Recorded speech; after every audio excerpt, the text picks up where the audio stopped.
Kailangan natin sa buhay yung maging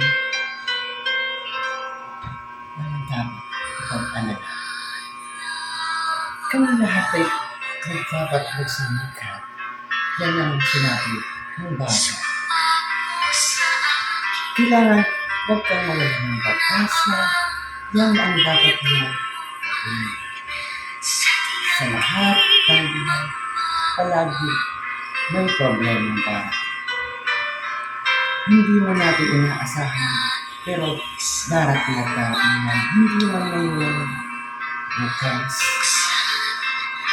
sa Buwan, sa July, sa August. Totoo ang kwento, hindi mo mali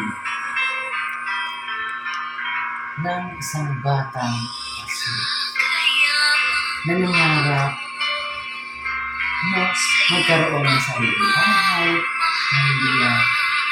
Tungayan natin ang kwento ni Pan.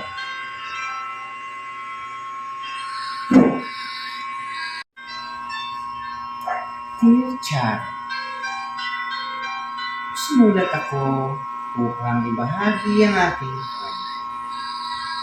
Lumaki ako sa piling ng aking lola at lola.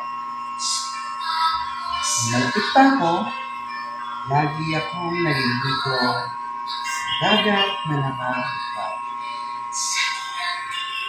Hinubuli ako noon palagi.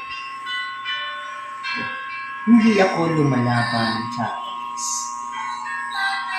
Ito pala ang tsura ko ng bata. Ito po ako ng bata. Ito naman po ang tiyahin ko. Kapatid ko. Ito siya. Ito na ako nung lumaki. Ito na nung naging businessman. Chinese ako. Punta ako ng Chinese. Hanggang dito na lang ang aking. Ito ngayon na natin ang kwento ng isang batang nangarap. Hindi man natin may pagkakilala na walang bagay na hindi natin kaya. Siya po ay isang mabuting pangalas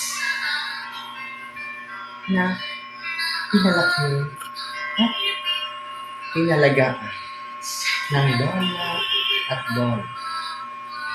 Doon siya natuto ng magandang asal at kagandahan. Tapos si Charot Santol